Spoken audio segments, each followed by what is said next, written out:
The fourth smart move that I would suggest you look into, especially those people who got children, is to start funding for your children's tertiary education expenses. Nowadays, children's tertiary education expenses is very expensive. It is especially for overseas tertiary education. And based on our observation and research, the inflation rate for education expenses actually is much higher than inflation rate that we experience for our normal household living expenses. So for that matter, it's important for you to start planning early when you have, so that you have got 10, 15 years of time horizon to build the fund to support your children's tertiary education expenses. So the earlier you start, the better.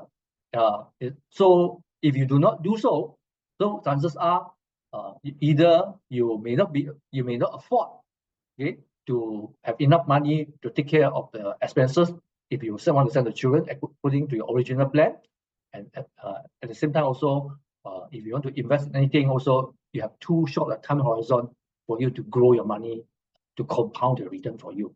So don't wait. Take the opportunity to review your tertiary education expenses.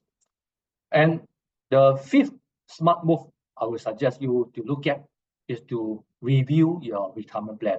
Of course, you may already have your retirement plan, planning to retire at what age, and how much you should save every month, and how much you invest every month or every year.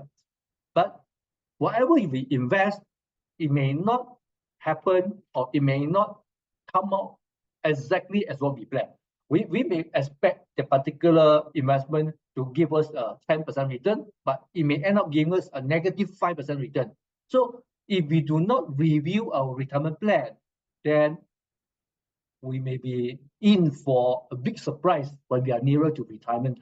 So I always suggest that every year we must see how much we aim for our retirement fund and how much is our progress now. Is the vehicle that we have chosen to really accumulate our investment fund, is it a good vehicle? Is it giving us the return that we want, or may not be? So in that case, you may want to review the investment vehicle that you are using as well.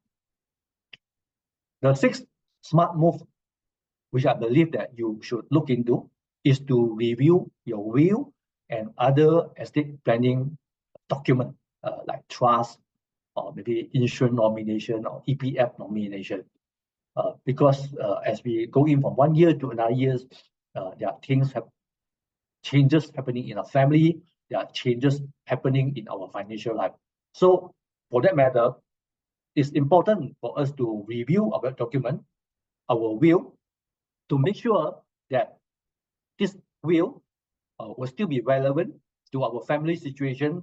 Like, for example, the executor, the trustee for our children, and who are the beneficiary? The beneficiary still who we want. And it could be a situation whereby your asset may increase already, or you may have sold off certain property and certain asset. So that may warrant you to look into your will.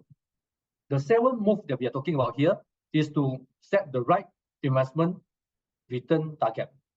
So most people may invest into investment based on whatever been promised by the salesperson.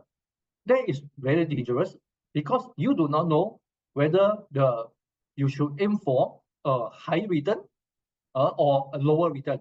Because if you aim for too low the return, chances are your investment return may not beat inflation and may not compound as fast as possible to achieve your financial goal.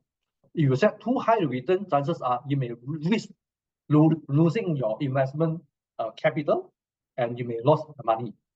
So that's why it's important for you to have a holistic financial plan to look at your cash flow throughout your lifetime, so that you determine what is a suitable, optimal investment return, which is not too high and not too low for you to aim for.